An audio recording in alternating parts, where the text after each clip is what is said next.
누가복음 8장 43절에서 48절까지 말씀 우리 보도록 하겠습니다. 자, 누가복음 8장 43절에서 48절까지 말씀입니다. 우리 43절은 우리 다음 세대가 먼저 읽고 44절은 우리 청장의 세대가 읽고 이렇게 한 절씩 우리 다음 세대와 청장의 세대가 교독하며 말씀을 보도록 하겠습니다. 자, 43절을 우리 다음 세대가 읽어야 되니까 우리 저 앞에 보고 우리 다음 세대들 같이 읽겠습니다. 시작. 이에 12해를 혈루증으로 앓는 중에 아무에게도 고침을 받지 못하던 여자가, 자, 44절 청장이요. 시작. 예수의 뒤로 와서 그의 옷가에 손을 대니 혈루증이 즉시 그쳤더라. 45절 다음 세대에 예수께서 이르시되 내게 손을 댄 자가 누구냐 하시니 다 아니라 할 때에 베드로가 이르되 주여 무리가 밀려들어 미나이다. 46절 청장년 예수께서 이르시되 내게 손을 댄 자가 있도다. 이는 내게서 능력이 나간 줄 알미로다 하신대. 47절 다음 세대 여자가 스스로 숨기지 못할 줄 알고 떨며 나와 엎드려 그 손댄 이유와 곧 나은 것을 모든 사람 앞에서 말하니. 48절 같이 읽습니다. 예수께서 이르시되 딸아 너의 믿음이 너를 구원하였으니 평안히 가라 하시더라. 아멘. 자, 이번 주 우리가 누가복음 8장을 쭉 이렇게 묵상했는데요. 자, 이 8장은 우리가 읽지는 않았지만 어떻게 시작하냐면 예수님이 12제자를 이렇게 불러 모으면서 시작을 해요. 예수님은 공생 중에 한 2년 정도는 제자들을 부르고 모으고 가르치고 훈련하는데 많은 시간을 보냈어요. 직접 말씀으로 가르쳐 주시기도 하셨고 또 예수님이 행하시는 일들을 통해 간접적으로 제자들이 자연스럽게 예수님을 통해 이렇게 배우기도 한 거죠. 자, 8장이 시작할 때 예수님이 하신 일들 좀 소개를 할게요. 목사님이 이렇게 8장을 쭉 얘기를 하는 건 우리가 단편적인 일들을 뭐 배워도 예수님에 대해서 배울 수 있지만 쭉 이렇게 이야기를 들어보면 예수님이 이런 차원에서 이런 말씀을 하셨구나라고 우리가 조금 더 예수님의 사역을 이해할 수 있기 때문에 그래요. 8장의 첫 번째 비유는 씨 뿌리는 비유가 있어요. 좋은 밭에 뿌려진 이 씨앗이 30배, 60배 또 몇 배죠? 30배, 60배 그 다음에 100배 결실을 맺는 그런 비유가 나와요. 그래서 처음에 길가밭에 떨어진 씨앗은 누가 와서 막 잡아가죠?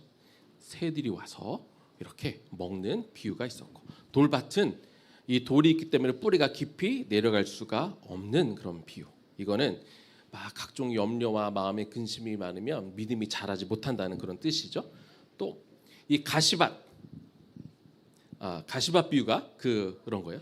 막 우리의 마음이 염려와 근심이 있으면 믿음이 자라지 못하고, 돌밭은 아까 뿌리를 내리지 못한다는 그런 비유인 거예요. 그래서 좋은 밭에 씨앗이 뿌려졌을 때 여러분 이 마음을 예전 어르신들은 우리 조상들은 뭐라고 표현했는지 알아요? 마음에다가 하나를 더 붙였어.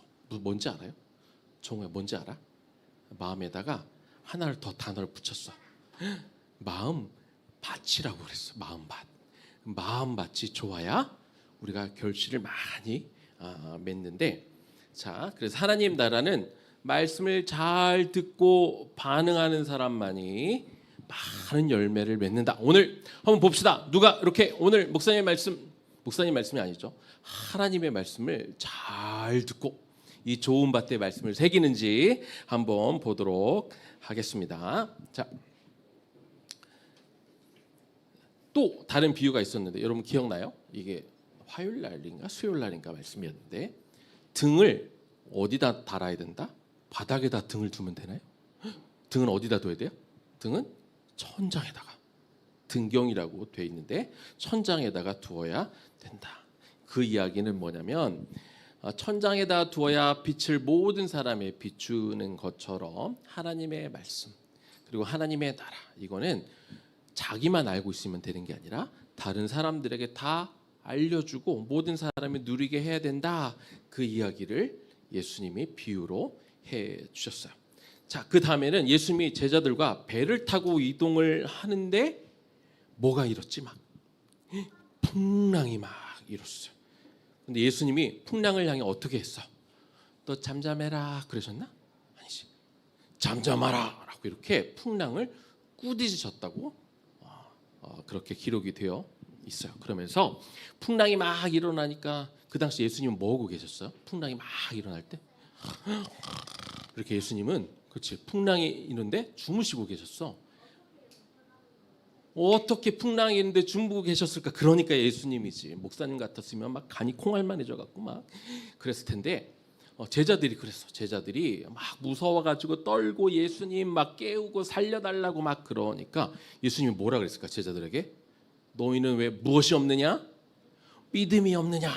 이렇게 말씀하셨어요. 폭풍, 풍랑 이런 거는 잠깐 우리의 마음을 심란하게 할 수 있어.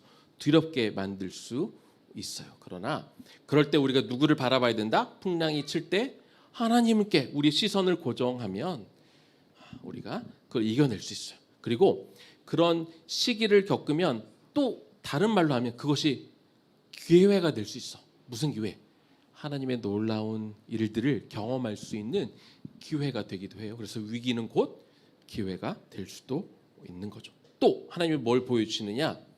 이런 풍랑, 큰 바람 이런 것들은 예수님의 명령에 따라 잠잠해졌잖아요. 그래서 이 자연 같은 것도 다 하나님의 통치 아래 있다. 하나님 나라 안에서는 다 하나님의 권위와 통치 아래 있다. 자연도 마찬가지다. 이런 것들을 알려주고 있는 거예요.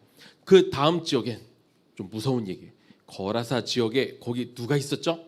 뭐 들린 사람? 사람 안에 뭐 들린 사람이? 귀신 들린 사람이 거기에 있었어요. 그냥 귀신이 아니야. 군대가 들어가 있었다고 그렇게 성경은 기록하고 있어요. 헬라어로 레기온이라는 단어가 쓰여졌는데 레기온은 로마 군대의 명칭이에요. 그런데 이 레기온은 단어는 얼마만큼의 큰 부대에게 썼냐면 6천 명의 보병과 120명의 기병이 뭔지 알아요? 말 타고 다니는 이 군사. 무려 6천 명의 걸어 다니는 병사와 120명의 기병을 레기온이라고 그랬는데 귀신의 숫자가 그렇게 많았다는 거예요. 그 사람 안에. 자, 그래서 정상적인 삶을 살지 못하고 있었는데 예수님이 오니까 귀신이 예수님을 알아봤어. 그래서 예수님이 귀신을 보고 무서워한 게 아니라 귀신이 예수님을 보고 막 무서웠던 거죠. 그렇죠? 그러면서 왜 나에게 오셨습니까? 나를 떠나십시오라고 그렇게 굴복하는 거죠. 그래서 하나님 나라, 예수님이 오셔서 이 땅에 하나님 나라를 세우실 때 예수님의 권세는 사단도 이기는 거예요. 사단의 권세는 절대로 예수님을 이길 수 없다라는 것들을 보여주는 겁니다. 연이어서 이제 나오는 게 무슨 내용이냐면 12년 동안 혈루증을 앓았던 그 여인에 대한 이야기가 이제 등장하게 되는 거죠. 자, 그래서 예수님은 이처럼 때로 비유를 통해 이야기를 통해 말씀해 주시기도 하고 때로는 기적을 직접 눈앞에서 제자들 눈앞에서 보여주심을 통해서 하나님 나라가 뭔지 그리고 복음이 뭔지 이렇게 직접 보여주셨다는 거예요. 그래서 오늘은 혈루병 여인에 관한 얘기를 이제 좀 집중적으로 하면서 예수님이 우리에게 뭘 가르쳐 주시는지 한번 봅시다. 누가복음 8장 44절 45절. 자, 우리 이 두 구절의 말씀을 읽을 텐데 자, 우리 너무 사랑스럽고 귀엽고 아름다운 우리 여인 3인방이 앞에 말씀 44절과 45절을 읽어보도록 하겠습니다. 자, 세 명이 읽는 거예요. 시작.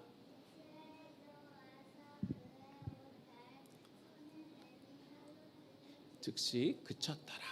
예수께서 이르시되 내게 손을 댄 자가 누구냐 하시니 다 아니라 할 때에 베드로가 이르되 주여 무리가 밀려들어 막 미나이다라고 이렇게 답을 했어요. 자, 이게 어떤 상황이었냐면 예수님은 원래 혈루병 여인을 고쳐주려고 고쳐준 게 아니었어요. 우리 엊그저께 우리 목요일날 예배드릴 때 무슨 얘기했죠? 회당장의 딸, 회당장 야이로의 딸이 맞아요. 선생님들이 즉석해서 연극을 보여줬어. 목사님이 그날 아침에 대본을 갑자기 딱 주고 이거 하세요라고 했는데 대본을 막 읽어가면서 선생님들이 다 나와서 연극 보여줬죠. 그때 이 회당장 야이로의 딸이 12살 된 딸이 죽어간다는 이야기를 듣고 그래서 예수님이 급하게 막 가고 있었는데 그리고 회당장은 이게 좀 당시 유명한 사람이니까 많은 사람들이 걱정도 되고 또 예수님이 어떻게 하시는가 보려고 막 이렇게 따라가고 있었단 말이에요. 그런데 갑자기 예수님이 휙 돌아서서 누가 내 옷을 만졌다 이렇게 말씀을 하시는 거예요. 왜냐하면 예수님의 능력이 나간 것을 예수님이 아셨다는 거죠. 그러면서 누가 내 옷을 만졌느냐라고 이렇게 물어보셨다는 거죠. 거기에는 이유가 있기 때문에 물어보셨어요. 자, 예수님이 손을 댄 자가 누구냐라고 물어보셨던 이유. 자, 첫 번째 같이 읽겠습니다. 시작. 잘못된 사회적 편견을 깨기 위해서. 자, 이 여인이 12년 동안 혈루병을 앓고 있었어요. 혈루병은 여자가 몸에서 피가 계속 나는 그런 병인데 당시 유대 사회에서는 몸에서 피가 계속 나면 이거는 부정한 병이다 이렇게 여겼어요. 구약 레위기 15장에 그 혈루병에 관한 얘기가 쭉 이렇게 나오는데 그래서 피가 나오는 상태 동안에는 그 여자가 부정한 상태다라고 이렇게 말을 했어요. 그래서 부정한 상태로 계속 피가 끊임없이 나오는 건 아니고 이렇게 피가 한번 나올 때 좀 오랫동안 나왔다가 또 멈췄다가 또 나왔다가 계속 나오면 사람이 죽겠죠. 네. 그런 상황에서 부정하다고 이렇게 여겨졌기 때문에 그래서 사람들과 같이 살 수가 없었어. 사람들 앞에 나설 수도 없었어. 그런데 우리가 한 가지 알아야 될 게 있어. 그게 뭐냐면 혈루병에서 피가 이렇게 나오는 상태를 그 상태를 부정한 상태라고 했지만 그러나 그 말은 이 뜻은 아니야. 그 여인이 부정한 사람이다 그 말은 아니에요. 피가 멈추지 않고 흘러나오는 상태가 부정한 상태라고 말을 한 거지 여인 자체가 부정한 사람이다라고 예수님이 율법이 그렇게 정한 게 아니라는 거예요. 그런데 사람들은 그 말씀을 약간 오해해서 어떻게 해석을 했냐면 그 여인이 피를 자꾸 흘리는 혈루병에 걸렸기 때문에 저 여인은 뭔가 나쁜 짓을 했을 거야. 하나님 앞에 그래서 저주받은 거야. 라고 이렇게 단정을 했어요. 그러다 보니까 그 여인은 몸이 아픈 것도 힘든데 다른 사람과 만날 수도 없는 이러니까 얼마나 외로웠을까 안 외로웠을까? 굉장히 외로웠겠지. 이런 상태에 놓여져 있었다는 거예요. 자, 그런데 우리가 하나 알아야 돼. 이게 바로 예수님이 이 땅에 오신 목적 중에 하나예요. 이게 뭐냐면 자, 하나님 나라가 이 땅에 예수님이 오심을 통해 하나님의 나라가 이 땅에 임했다라고 하는 그 의미는 이렇게도 해석할 수 있어요. 예수님이 이 땅에 오심을 통해 하나님 나라가 임했다. 그 얘기는 구약 시대에 잘못되어진 어떤 종교적인 관행이나 잘못된 생각이나 율법을 잘못 해석한 것들, 예를 들어 율법을 잘 지키면 그 행위로 구원을 받는다. 이런 잘못된 생각들이 예수님의 오심을 통해서 예수님의 하나님 나라에 대해서 새롭게 다시 설명해 준다라고 우리가 이해할 수 있어요. 그러니까 이 혈루병 여인이 이 사람들이 잘못 오해해서 이 여인은 피가 계속 나는 병을 얻었기 때문에 이 여인은 저주받은 여인이고 이 여인은 절대로 구원받을 수 없고 이 여인은 절대로 하나님 나라에 갈 수 없다고 하는 이 구약시대 잘못된 이런 생각들을 예수님이 바꾸어 주시기 위해서 오셨다는 겁니다. 그래서 따라서 예수님은 이 유대 시대 이 잘못된 어떤 생각 때문에 혈류병 걸린 여인이 자신을 이렇게 만졌을 때 왜 이 부정한 여인이 왜 나를 만졌어? 라고 이렇게 혼내신 것이 아닌 거죠. 도리어 예수님은 사회에서 이처럼 저주받았다고 여겼던 그런 사람들, 단순히 혈류병뿐만 아니라 가난한 사람, 병든 사람, 또 뭐 어떤 문둥병 같은 거에 걸린 사람, 이런 사람들 다 사람들이 저주받은 사람, 구원받지 못할 사람이라고 이렇게 했던 그런 사람들을 예수님은 도리어 찾아다니셨잖아요. 찾아다니면서 이 사람들은 구원 못 받는 사람이 아니라 오히려 나는 이런 사람들을 위해 온 것이다라고 이렇게 말씀해 주신 거예요. 그래서 예수님이 이 혈루병 걸린 여인이 이렇게 딱 손을 대서 나았을 때 예수님이 돌아보셔서 이 여인을 갖고 말씀을 하신 것, 혼내지 않고 말씀을 하신 것은 이런 잘못된 사회적인 개념, 특별히 구원을 받지 못한 사람이라고 이렇게 치부하고 이미 편견으로 바라보던 그런 사람들을 이 사람들이 구원의 대상이라는 것들을 가르쳐주기 위해서, 잘못된 편견을 깨고 그들도 하나님 나라의 다 백성이 될 사람이라는 것을 가르쳐주기 위해서 예수님이 그 혈루병 걸린 여인이 몸에 손을 댔을 때 그 여인을 주목한 거예요. 이것을 알려주기 위해서. 자, 두 번째, 예수님이 손을 댄 자가, 내 몸에 손을 댄 자가 누구냐라고 물어보신 이유는요. 자, 이 공개적인 선언을 통해서 그 여인을 사회적으로 회복시키기 위해서요. 병이 나았잖아. 옷깃에 손을 딱 댔더니 병이 나았잖아. 그러면 어떻게 생각하면 예수님은 할 일을 다 했다고 생각할 수 있어요. 왜? 아픈 병이 나았으니까. 그렇지만 예수님, 그러면 그걸 누가 알았을까? 누구만 알았을까? 병이 나은 거를? 정우야, 누구만 알았을 것 같아? 이렇게 아무도 모르게 여인이 막 가서 예수님 옷자락을 싹 만져갖고 나았어. 그러면 그 병을 나은 걸 누구만 알지? 예수님하고 그 여인만 알겠지. 그러면 다른 사람들은 혈루병 걸린 여인이 나은 걸 알았을까 몰랐을까? 몰랐지. 왜? 여인이 두려운 마음에 왜 네가 여기 있어? 라고 손가락질할까 봐 무서워서 몰래 가서 이렇게 만졌단 말이야. 그래서 나으면 여인만 알아. 그럼 다른 사람들은 여전히 이 여인이 혈루병에 걸린 상태인 줄을 알고 있겠지. 그러면 어떻게?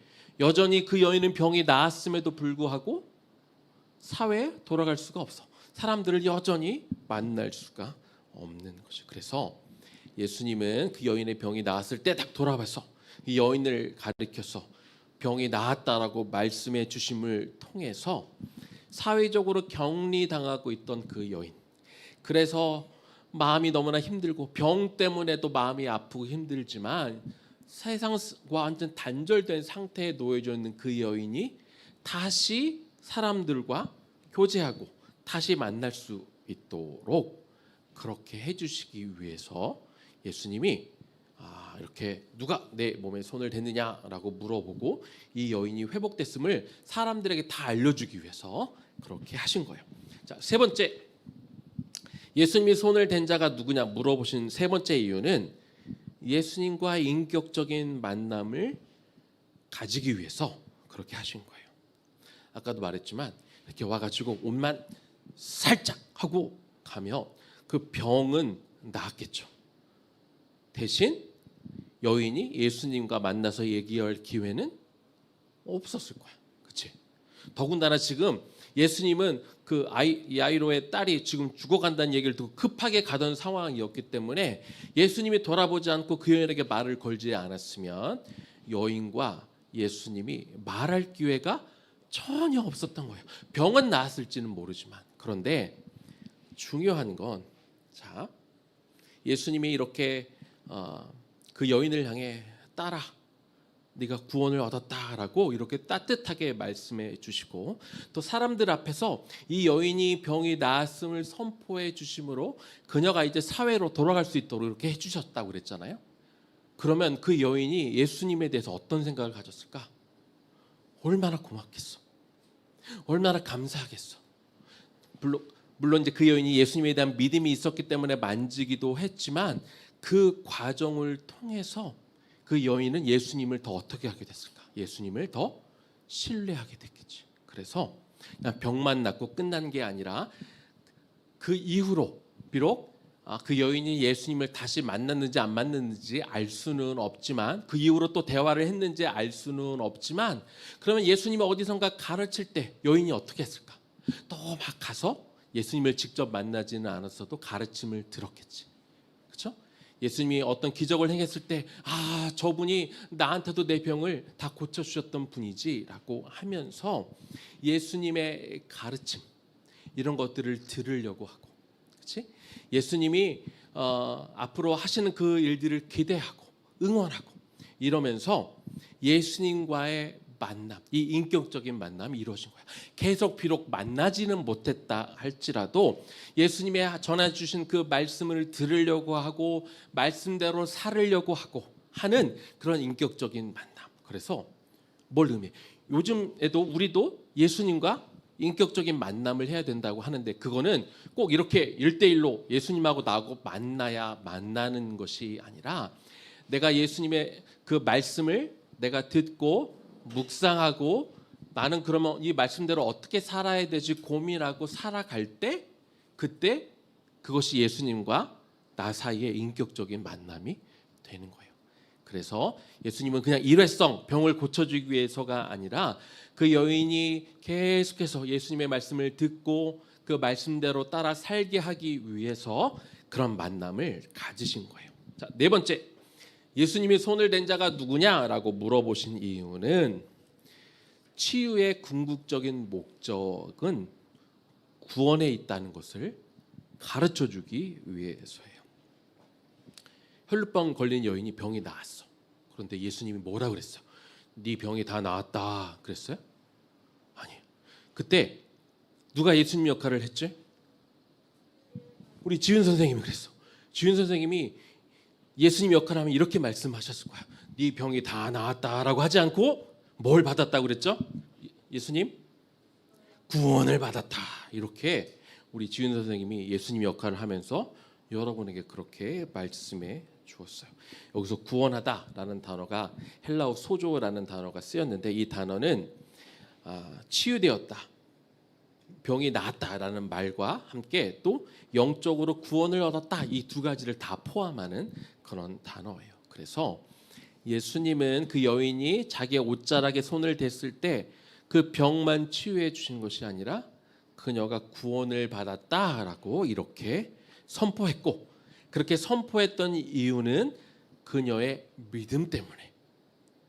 예수님이 이 치유할 수 있는 능력이 있고 예수님이 이 땅에 메시아로 오셨다는 것들을 그녀는 믿고 있었기 때문에, 그 믿음으로 이렇게 손을 댔기 때문에 네가 가지고 있던 이 믿음이 너를 구원한 거야 라고 이렇게 선언해 주셨다는 거예요. 그래서 복음서에 보면은 예수님이 병자를 고치실 때 병만 고친 게 아닌 것을 알 수 있어. 많은 경우 네가 죄를 사함 받았다, 네 믿음이 너를 구원하였다라고 여러 군데에서 그렇게 말씀하는 것을 볼 수 있어요. 그런데 거기서의 공통적인 특징은 뭐냐?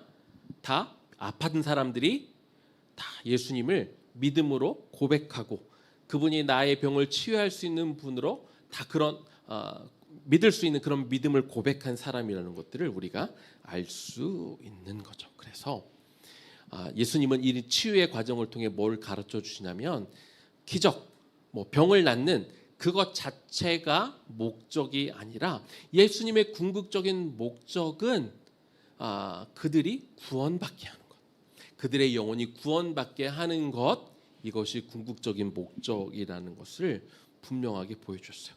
예수님이 이 말씀을 하지 않으셨으면 그 여인은 그냥 내가 병이 나았다는 것은 알았지만 자신의 믿음으로 자신이 구원받았다는 것은 알았을까 몰랐을까? 몰랐겠지. 왜? 예수님이 그렇게 말씀을 안 해주셨으면 병만 나은 줄 알았겠지만 사실 그녀는 자신이 병만 나은 게 아니라 구원도 받았다. 근데 그녀만 알았을까? 아니, 그녀만 한 게 아니라 예수님이 그렇게 말씀해 주셨기 때문에 예수님을 그렇게 믿음으로 고백하면 나도 구원을 받겠구나라고 그 광경을 지켜본 사람들이 다 깨달은 거죠. 그래서 예수님은 그녀를 그렇게 만나 주신 거예요. 자, 이처럼 우리가 기적에 대한 이야기를 들었지만 기적이 중요한 게 아니에요. 기적이 안 중요하다는 게 아니라 기적보다 더 중요한 것이 있다는 겁니다. 사람들은 기적을 원해요. 승아는 살면서 이런 놀라운 기적을 경험해 보고 싶어요? 이런 기적이 나한테도 일어났으면 좋겠어요? 아니야? 무서울 것 같아. 그런 기적이 일어나면 그럴 수 있죠. 근데 많은 사람들이 내 삶에도 이런 기적이 있었으면 좋겠다, 내 문제가 기적적으로 풀렸으면 좋겠다 하는 게 있단 말이죠. 그런데 만약에 하나님이 여러분의 삶에 어떤 기적을 보여주시면 하나님은 그 기적을 보여주신 목적이 그래 너도 애따 한번 이런 기적 한번 체험해봐라 라고 하시는 게 아니라 거기에는 또 다른 이유가 있다는 거예요. 누가복음 5장 8절 말씀 한번 보겠습니다. 누가복음 5장 8절 말씀 우리 다 같이 한번 읽어보겠습니다. 시몬 베드로가 이를 보고 예수의 무릎 아래 엎드려 이르되 주여 나를 떠나소서 나는 죄인이로소이다. 자, 누가복음에 보면은 이 베드로가 예수님을 처음으로 만난 것처럼 기록이 되어 있어요. 그 전에는 누가복음 이 5장 전에는 예수님과 베드로가 만난 기록이 없어. 그러나 요한복음을 보면 이미 베드로는 예수님을 만난 경험이 있어요. 자기 동생이 데리고 가서 이분이 메시아다라고 했고 그때 예수님이 이미 시몬의 이름을 베드로로 바꿔 주신 경험이 있었다는 거죠. 자, 그런데 우리가 아까 8절을 읽었어요. 8절을 읽었는데 그 앞에 있는 5절을 한번 보도록 하겠습니다. 잘 보세요. 시몬이 대답하여 이르되 선생님 우리들이 밤이 새도록 수고하였는데 잡은 것이 없지만 말씀에 의지하여 내가 그물을 내리겠습니다. 혹시 5절이랑 8절이랑 뭐가 다른지 혹시 여러분 보인 게 있어요? 캐치한 거 있어요? 송현아 뭐가 다른지 혹시 기억나? 아까 8절에선 주여 나를 떠나소서 그랬어요. 자, 그러면 여기 5절에서는 베드로가 예수님을 어떻게 불렀어요? 선생님이라고 불렀어. 이 호칭의 변화가 여러분 이제 보여주세요. 처음에 베드로가 이미 요한복음에서 이미 만났어요. 심지어 예수님이 그 이름도 바꿔줬어. 그런데 이 누가복음 5장에서 예수님을 베드로가 다시 만났을 때 뭐라고 불렀다고? 선생님.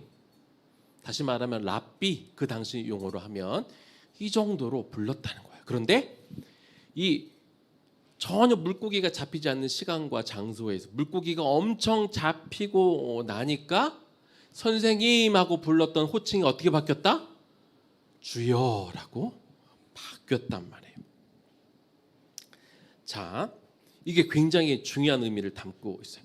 당시 갈릴리 이 호수에서 물고기를 잡던 사람들은 그들은 물고기를 잡아서 그거를 시장에 가서 팔아서 먹고 살았어요.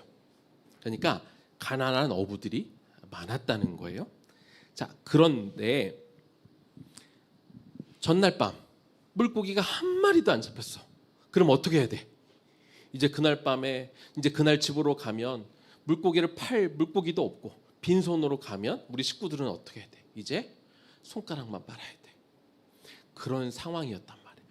그런데 예수님이 나타나셔서 이제 집에 가면 우리 자녀들 먹을 것도 없고 막 이렇게 마음이 굉장히 괴로운데 갑자기 예수님이 말씀하신 대로 그물을 내렸더니 물고기가 엄청나게 잡혔어.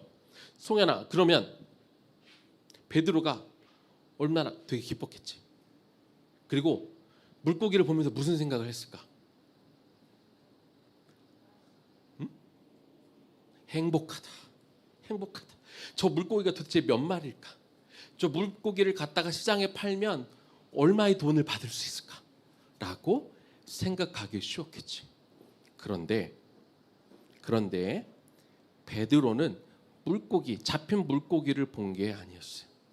베드로는 물고기를 쳐다본 게 아니라 물고기를 많이 잡게 하신 분을 바라봤어.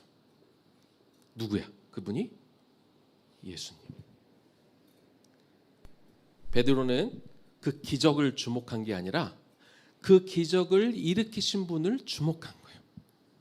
그래서 처음에는 선생님 그랬다가 그 기적이 일어난 것들을 보고 그가 깨달은 게 있어요.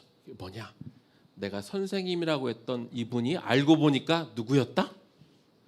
주님이었다. 예수님이었다. 정말로 이전에 내 동생이 데리고 가서 이분이 메시아라고 소개했는데 진짜였네. 이분이 정말 메시아였네. 라고 해서 이 물고기를 가서 어떻게 팔아가지고 내 식구들이 며칠 동안 먹을 수 있을까를 고민한 게 아니라 예수님을 주목하게 된 거예요. 거기에 많은 사람들이 있었어요. 거기엔 4명의 어부도 있었지만 거기에는 많은 사람들이 주목하고 있었는데 대부분의 사람들은 다 뭘 보고 있었냐면 물고기. 와, 신기하다. 와, 정말 대단하다. 어떻게 이 시간에 저렇게 많은 물고기가 잡히지라고만 거기에 바라보고 있었을 때 베드로는 물고기가 아니라 그 예수님을 주목하고 있었다는 거예요. 그러면서 메시아임을 딱 깨달으니까 또 한 가지가 깨달아진 게 있어요. 그게 뭘까? 주여, 나는 죄인으로서이다. 내가 죄인인 게 깨달아진 거예요. 진짜 메시아를 만나면 어떤 현상이 벌어지냐면 내가 죄인이라는 게 깨달아지는 거죠. 그리고 그분이 이제 메시아임을 고백하고, 그래서 어떻게 그 뒤에 어떤 일이 벌어졌을까? 누가복음 5장 11절입니다. 그들이 배를 육지에 대고 모든 것을 버려두고 예수님을 따르니라. 예수님이 메시아라는 것들을 깨닫게 되니까 이제 모든 것들을, 물고기 누가 가져가든지 말든지 그냥 내버려 두고 물고기 다 챙기고 그거 팔아갖고 돈으로 바꾼 다음에 예수님을 따라간 게 아니라 모든 것들을 그냥 내버려 두고 예수님을 즉시 따라갔다. 성경이 이렇게 말씀을 해준 거죠. 자, 이제 말씀을 마무리하겠습니다. 우리는 우리 삶에 기적보다 더 중요한 게 있다는 것을 알아야 돼요. 물론 기적을 경험하면 좋아요. 그런데 기적을 경험했을 때 단점도 있어요. 이런 놀라운 일을 경험하고 나면 다 좋을 것 같지만 단점도 있어요. 그게 뭐냐면 한번 그런 기적을 경험하고 나면, 서아야, 이런 기적을 한번 경험하고 났으면 다음에 이 또 기적을 경험하고 싶을까? 아닐까? 또 보고 싶겠지. 이런 놀라운 일을 봤으면 예수님이 이런 걸 보여주셨으니까 다음에 그런 일을 또 보고 싶어. 그런데 만약에 그런 기적을 못 보면 어떻게 할까? 실망이 돼. 그리고 다음에 이만한 기적을 봤으면 그 다음에는 이만한 기적을 보고 싶어. 이만한 기적을 봤으면 다음에는 이만한 기적을 보고 싶어. 그냥 요만한 거 기적 경험하면 에게 시시해. 이렇게 될 위험이 있다는 거죠.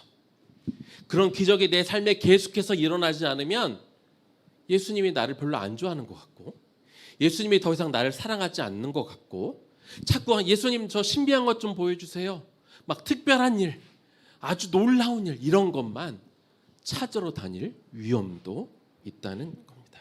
그래서 우리가 신앙생활을 할 때 정말 중요한 게 뭐냐, 뭐 기적이 오면 좋을 수도 있지만 더 중요한 건 평소에 우리가 하나님과의 신앙관계를 잘 맺는 게 중요해요. 그래서 우리가 평소에 우리가 말씀을 읽고 평소에 기도하면서, 정말 놀라운 기적이 뭔지 알아요? 우리는 늘 죄를 짓잖아. 죄를 지은 수밖에 없는 죄인인데 우리가 말씀을 묵상하면서 기도하면서 하나님의 뜻을 깨닫게 되고, 그래서 내가 원래 죄를 짓던 것을 하지 않는 것. 여러분, 이것도 기적이에요. 우리의 본성은 죄를 지을 수밖에 없는 사람이, 연약한 사람인데 우리가 하나님의 말씀을 들음에 따라 예수님, 우리가 기도할 때 우리를 만져주심을 통해 내가 어저께는 똑같은 죄를 저질렀는데 오늘은 내가 이 죄를 이겨내는 것도, 이것도 기적인 거예요. 엄청난 기적이라는 거죠. 그래서 우리가 평소에 이렇게 말씀을 묵상하고 기도함을 통해서 우리의 신앙을 굳건히 하는 것, 어쩌면 이것이 우리가 기적을 경험하는 것보다 더 놀라운 기적이 될 수 있다는 거죠. 그래서 우리가 평소에 하나님 만나는 거 사모해 봅시다. 평소에 우리 말씀 묵상을 통해 깨닫는 거 한번 사모해 보면 좋겠습니다. 그럼을 통해서 기적이 없어도 우리의 신앙이 더 단단해질 수 있기를 주님의 이름으로 축원합니다. 자, 들은 말씀 기억하면서 우리 찬양하면 좋겠습니다. 나의 하나님, 우리 같이 찬양하고 우리 기도하겠습니다.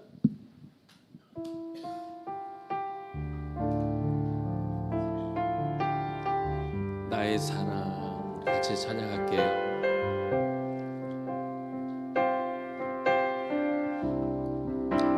나의 사랑, 나의 사랑,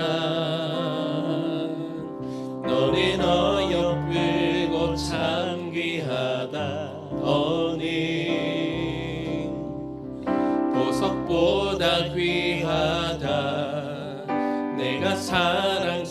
간지럽지 않을 때 너를 온전히 사랑하고 너와 함께하려 내가 왔노라. 주의 사랑, 이 사랑은 결코 변치 않아. 모든 계절 돌보시네. 풀은 마르고 꽃은 시드나 주의 말씀은 신실해. 실수가 없으신 주만 바라라. 주님의 나라와 뜻이, 주님의 나라와 뜻이 나의 삶 속에 임하시며 주님 알기를, 주만 보기를 소망해.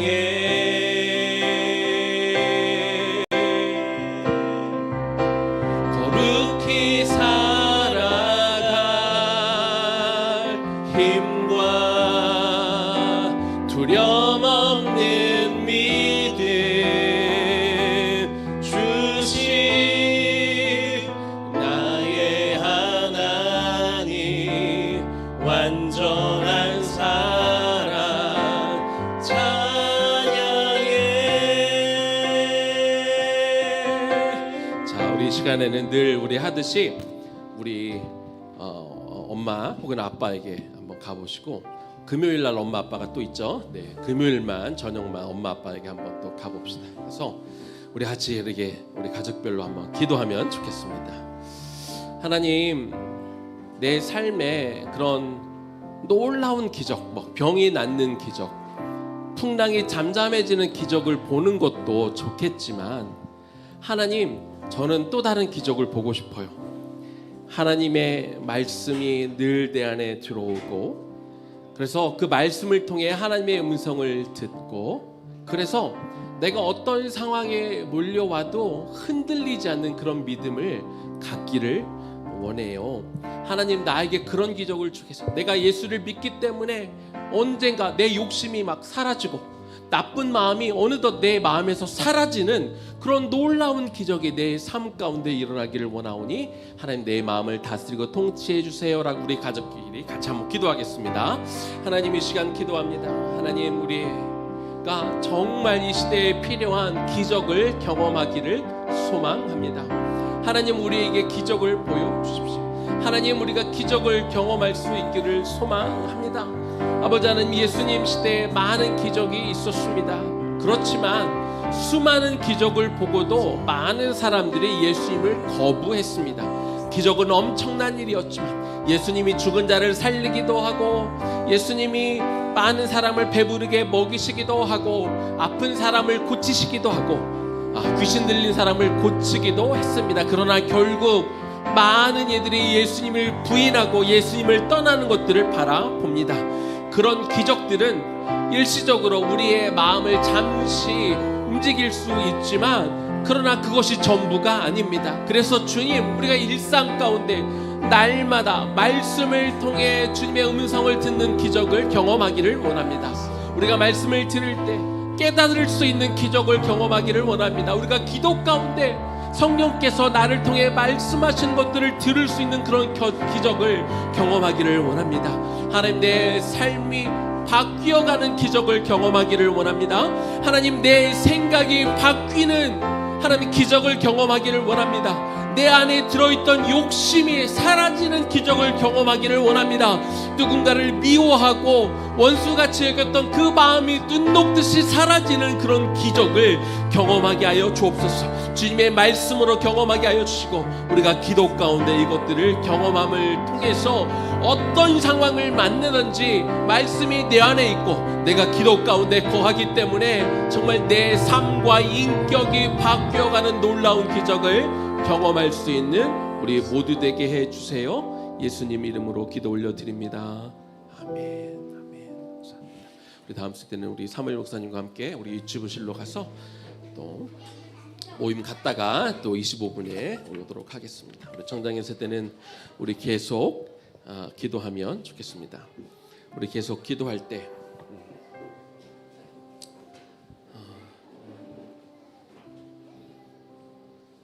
우리 한 번 더 우리 기도하겠습니다. 우리 같은 기도 제목을 놓고 우리 아이들을 위해서 아까 기도했다면 사실 아이들에게 이것을 보여주려면 가장 좋은 방법은 부모가 그런 일상의 기적을 경험하는 게 중요합니다. 우리는 그렇게 못하면서 아이들 보고 그렇게 하라고 그러면 애들은 이해 못하게 되는 거죠.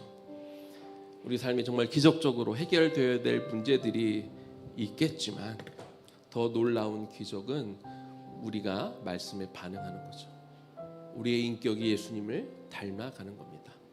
당연히 누군가를 미워할 수 있고 당연히 날선 반응을 보낼 수 있지만 우리가 그리스도의 사랑으로 그리스도의 말씀이 나에게 있기 때문에 오히려 그들을 품을 수 있고 사랑할 수 있고 받아들일 수 있고 하는 그런 기적들, 이런 기적을 우리가 하나님 앞에서 보일 수 있었으면 좋겠고, 내가 그렇게 살아가는 이 놀라운 기적의 모습을 우리 아이들에게 보여줄 수 있었으면 좋겠습니다.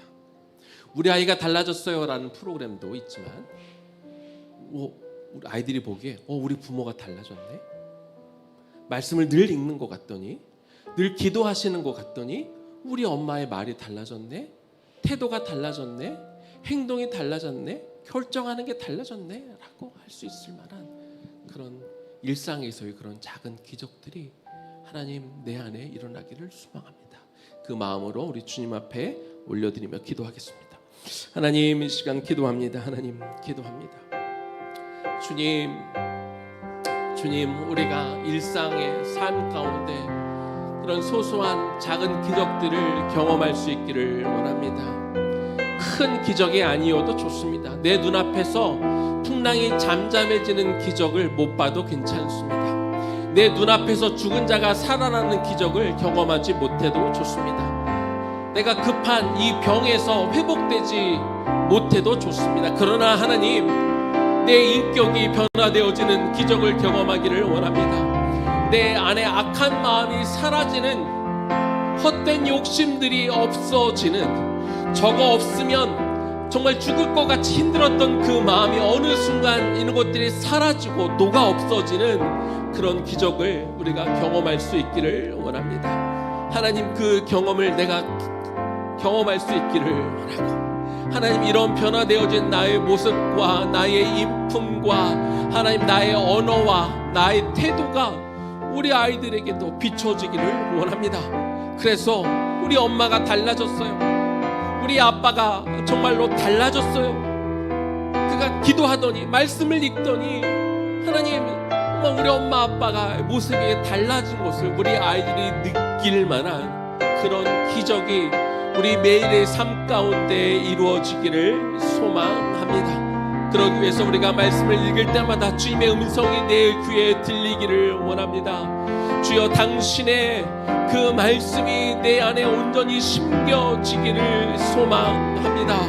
하나님, 우리가 기도할 때 하나님의 그 음성이, 그 세밀한 음성이 나에게 들릴 수 있기를 소망하며 기도합니다. 그래서 그 말씀이 내 안에 들어와 이 딱딱해진 내 마음속에 파고 들어와 내 마음 깊은 곳에서부터 하나님 나를 뒤흔들어 주시고, 나의 악한 것들이 하나님 흔들어 주실 때 다 드러나고 이것들을 버리고 내 마음을 깨끗게 하고 말씀으로 내 안을 채우고, 아버지 하나님, 하나님의 뜻이 내 안에 들어오고, 그래서 내가 잘못된 생각과 세상적인 것들과 하나님 좋지 않은 그런 것들을 내가 할 수 없는, 도저히 이런 것들을 내가 뱉어낼 수 없고, 내가 나쁜 선택들을 할 수 없고, 잘못된 것들을 내가 할 수 없는 그런 영적인 거룩한 상태로 내가 들어갈 수 있게 하여 주시옵소서. 말씀을 읽을 때마다 기쁨이 되고 이것이 내가 어떻게 살아가야 될지 조명하여 주고, 그리고 실제로 내 손과 발이 하나님의 말씀대로 살아갈 수 있는 이 거룩함이, 이 놀라운 기적이 내 삶 가운데 날마다 일어나기를 원합니다. 내 삶이 변화되어지기를 원합니다.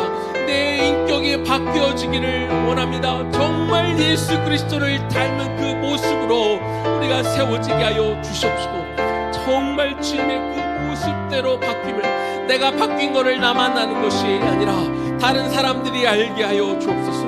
나의 바뀜을 모든 사람들이 인정할 만한 그 놀라운 기적들 우리 가운데 일어날 수 있기를 이 시간 소망하며 기도하오니 주여 도와 주옵소서. 주님 도와 주옵소서. 예수님 이름으로 기도 올려 드립니다. 아멘.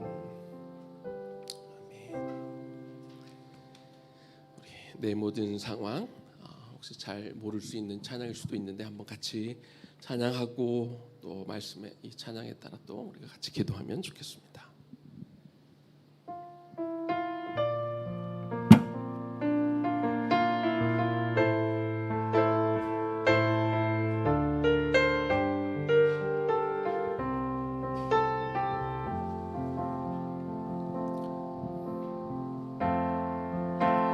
내 모든 상황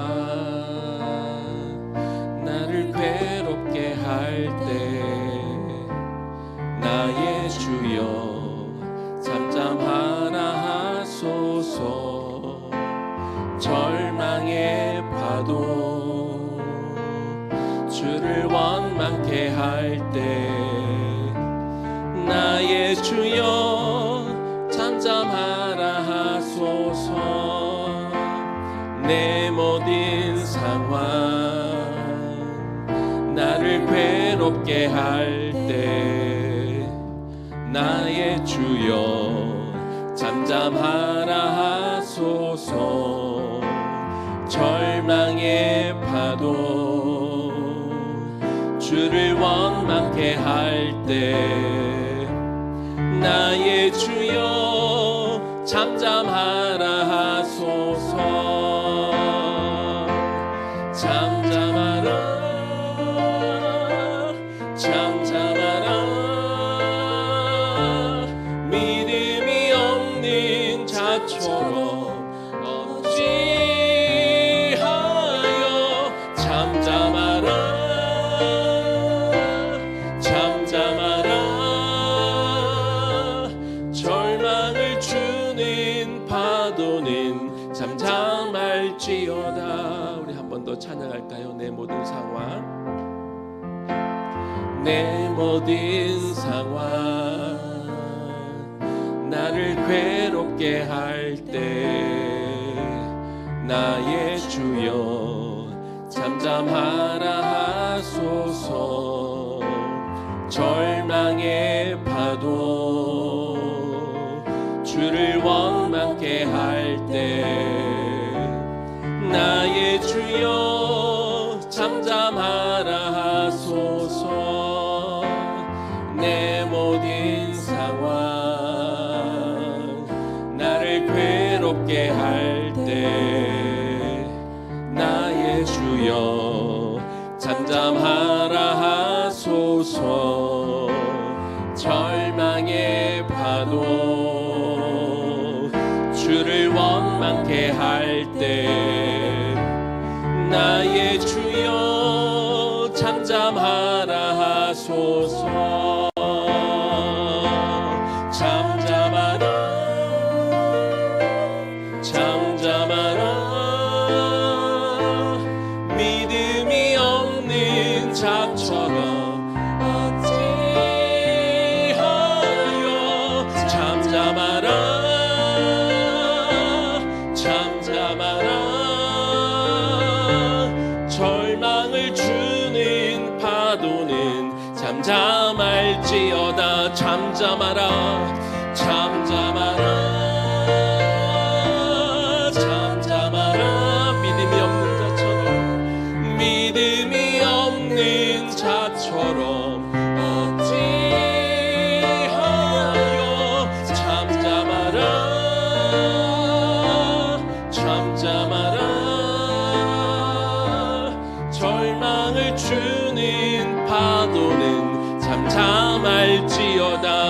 잠잠하라 잠잠하라 잠잠하라 믿음이 없는 자처럼 어찌하여 잠잠하라 잠잠하라 절망을 주는 파도는 잠잠할지어다. 우리 인생 가운데 늘 평안했으면 좋겠지만 때로 하나님이 그런 풍랑을 주실 때가 있습니다. 성경이 나오는 것처럼 예수님이 짠 하고 나타나셔서 그때그때 상황을 좀 정리해 주셨으면 좋겠지만 실제 우리 인생 가운데는 그 풍랑이 계속 이어질 때가 있는 것이죠. 그러다 보면 우리 마음도 우리의 영혼도 풍랑에 따라 이리저리 휩쓸릴 때가 참 많이 있습니다. 우리 이때 하나님, 내가 하나님을 정말 주목하기를 원합니다. 이 위기의 순간을 주님을 만날 수 있는 기회 삼기 원합니다. 내 마음이 요동하지 않고 주님 안에서 참 그 잠잠하라, 주님 나에게 오늘 말씀하여 주옵소서. 어떤 상황에서도 흔들리지 않고 주님을 향한 그 신뢰가 하나님 멈추지 않기를 원하오니 주여 나에게 그 믿음을 주옵소서. 그 믿음을 주옵소서. 하나님, 내가 오늘 이 산을 내려갈 때 내 마음에 형언할 수 없는 그 평안으로 내려갈 수 있도록 도와주옵시고, 앞으로 어떤 풍랑을 만나건 하나님 정말 잠잠할 수 있는 그 믿음으로 내가 내려갈 수 있도록 내가 그걸 원하오니 주여 나를 도우시옵소서 하는 마음으로 우리 기도하겠습니다. 하나님, 이 시간 기도합니다. 우리 인생에 여러 가지 풍랑이 올 때가 많이 있습니다. 하나님, 여러 가지 상황들이 우리에게 닥쳐올 때가 있음을 고백합니다. 또 어떤 분들에게 지금이 이 풍랑이 일어나는 시기일 수 있습니다. 내 마음이 요동치고 그래서 나도 모르게 좌로 우로 치우치고 내 마음이 안정되지 못하고 흔들리고 괴롭고 하나님, 우리의 시선이 갈 바를 모르고 마음을 잡지 못하고 있을 수도 있습니다. 하나님, 이 시간 그래서 우리가 우리의 눈이 저 풍랑을 바라볼 것이 아니라 저 파도를 바라볼 것이 아니라 주님을 바라보기를 원합니다. 당장이라도 엎을 것 같은 이런 풍랑 속에서도 내가 주님 앞에 주목할 수 있는 그 마음을 주십시오. 하나님, 우리가 주님을 우리의 시선이 고정할 수 있는 시간이 되기를 소망합니다. 잠잠하라 잠잠하라. 우리가 이 그리스도의 이 명령을 내가 스스로 또 내가 해보며 내 마음을 요동치게 하는 사단에게 명령하며 하나님, 대자연을 이긴 하나님 예수 그리스도의 권세는 이 자연을 이긴 것처럼 주여 우리가 부르짖는 이 예수 그리스도의 이름으로 우리 마음을 흔들려는 사단을 결박하게 하여 주옵소서. 나를 흔들려고 하는, 뿌리째 흔들려고 하는 사단의 괴계에 우리가 넘어가지 않게 하여 주시고, 하나님, 이 위기의 시간 오히려 우리를 찾아오시고 우리와 함께 하시는 그 주님을 만나는 시간이 되기를 원합니다. 이때가 주님을 만날 수 있는 기회이죠. 분명히 주님은 우리 곁에 계시며 우리를 만나러 와 주셨을 때 하나님, 이 시간을 통하여 주님을 만나는 시간이 되게 하시고 우리 영혼이 평안을 얻는 시간이 될 수 있기를 이 시간 소망하며 기도하오니 주여 도와주시옵소서. 하나님, 도와주시옵소서. 하나님이 그렇게 도와주시기를 간절히 소망하며 기도할 때 아버지 하나님 도와주시기를 원합니다. 아버지 하나님 도와주옵소서. 하나님 도와주옵소서. 하나님 도와주시옵소서. 하나님 도와주옵소서. 우리 한 번 더 같이 기도하면 좋겠는데요. 오늘은 우리 이 공동체를 위해서 같이 한번 기도하면 좋겠습니다. 네, 어저께 이제 우리 밑에 건물 계약을 이제 마쳤습니다. 그 사이에도 참 많은 일이 있었죠. 우리가 내려가려고 했을 때 또 이게 내어줄 수 없는 저희가 했던 디파짓을 내어줄 수 없는 그런 상황도 있었고 그리고 또 이곳이 또 빨리 또 나가야 되는 그런 상황도 있었습니다. 많은 분들이 여기가 이런 시대에 어떻게 나갈 수 있을까라고 생각했는데 또 감사하게 또 계약이 이제 이루어졌죠. 이번 주 초에 또 그 계약이 또 이미 이루어지는 그런 상황도 하나님이 마련해 주셨습니다. 개인적으로는 하나의 파도를 이렇게 넘은 것 같은데요. 하나의 파도를 넘으니까 이제 또 다른 파도가 또 하나 있습니다. 이제 저희가 실질적으로 이제 내려가서 여기도 원상복귀 해야 되고 이제 또 밑에도 공사하고 한 여러 이제 상황들이 또 남겨져 있습니다. 내려가는 모든 과정들 가운데 하나님 함께 해달라고 좀 같이 기도해 주셨으면 좋겠습니다. 공동체가 마음을 모아서 함께 기도함으로 같이 준비되는 시간이 되면 좋겠습니다. 이걸 준비하면서 사실 저는 이번 주에 이 찬양을 많이 불렀습니다. 제 마음이 잘 진정이 잘 안 돼서 이 찬양을 많이 불렀는데 하나님 이 과정 속에서 이전하는 과정 속에서 하나님 우리가 다시 한번 그 하나님을 만나는 시간이 되게 하시고 경험하는 시간이 되게 하시고 공동체가 기도 가운데 같이 이 놀라운 또 한 번의 은혜를 같이 경험하는 시간이 되면 좋겠습니다. 이전하는 모든 과정 속에서 우리가 정말 하나님 앞에 우리의 기도가 다 들어졌음을 같이 고백하고 함께 이전하는 과정 가운데 만난 하나님을 함께 영광 돌리며 찬양할 수 있는 그런 시간이 되면 좋겠습니다.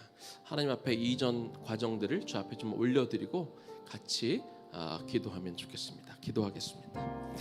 하나님 이 시간 기도합니다. 하나님의 은혜로 정말 불가능해 보였던 이곳이 이제 계약이 됐습니다. 저 아래 장소가 준비되어진 것도 하나님의 은혜였고 또 이곳이 또 나가게 된 것도 하나님의 은혜였습니다. 모든 것이 은혜인데 이제 실제로 이전하는 모든 과정 가운데 그 과정 가운데 하나님 개입하여 주옵소서. 그리고 우리의 부족한 것들을 하나님 우리가 또 채워지는 또 놀라운 또 경험을 우리가 함께 할 수 있기를 소망합니다. 아버지 하나님 우리가 걱정하지 않게 하시고 하나님의 선하신 계획들 따라 우리가 같이 갈 수 있도록 하나님 도와주옵소서. 이 모든 과정 속에서 하나님이 공동체를 사랑하고 친히 움직이시는 것들을 함께 볼 수 있는 기회가 되기를 소망합니다. 공동체가 한 마음으로 같이 나가며 기도하면서 오늘 하나님께서 이 공동체를 사랑하시고 이 공동체를 통해 하실 일이 있다는 것들을 우리가 또한 같이 발견하는 시간이 될 수 있도록 하나님 그렇게 인도하여 주옵소서. 하나님 우리 속에 일어나는 어떤 파도 같은 것들이 있다면 주여 잠잠하라 명하여 주시옵시고 아버지 하나님 이 시간들을 통하여 우리의 믿음이 더 자라가는 시간이 되게 하여 주시고 이 공동체를 향한 하나님의 놀라운 일들을 함께 또 바라보는 시간이 되게 하여 주옵소서. 하나님 이 시간을 그렇게 사용되어지기를 소망하며 기도합니다. 주여 이 공동체를 주님의 손에 맡겨드립니다. 주여 이 공동체의 상황도 주님의 손에 맡겨드립니다. 하나님 도와주옵소서. 하나님 우리를 인도하여 주옵소서. 주님의 길로 주님의 손이 또 우리와 함께 붙드는 것들을 우리가 영으로 알고 느끼고 깨닫기에 우리가 두려움 없이 우리는 이 맡겨진 일을 최선을 다하게 하여 주옵소서. 하나님 걱정되신 우리가 이 공동체에 맡겨주신 소명에 다시 한번 집중하게 하여 주시고 아버지 하나님께서 준비하고 기대하시는 그 일들을 이루어가기 위해서 하나님 우리가 할 수 있는 일들을 최선을 다해 우리 아이들을 섬기고 가르치고 잘 준비되어진 깨끗한 그릇이 되도록 우리가 그렇게 잘 준비되어지는 시간이 될 수 있도록 도와주셔서 하나님께서 언제 어떻게 우리를 인도하시건 그 맡겨진 소명 다음 세대를 키워가는 이 맡겨진 사명을 잘 감당해낼 수 있는 믿음의 공동체 될 수 있도록 주여 도와주옵소서. 네. 이제 우리 아이들 와서 안수기도 끝날 때까지 지금부터는 여러분 개인의 기도 제목을 가지고 하나님 앞에 나가면 좋겠습니다. 여러분의 잠잠히 주님의 존전 앞에 나가서 여러분들이 알을 것 혹은 여러분들이 들어야 되는 것들을 듣는 시간이 되면 좋겠습니다. 이제 개별적으로 기도하겠습니다. 주님, 하나님의 임재 안으로 이제 우리가 들어가기를 원합니다. 아버지 하나님, 하나님의 임재 속으로 우리가 이제 들어가기를 하나님을 소망합니다. 하나님, 각 개인이 기도하는 이 시간 가운데 하나님을 만날 수 있는 시간이 되기를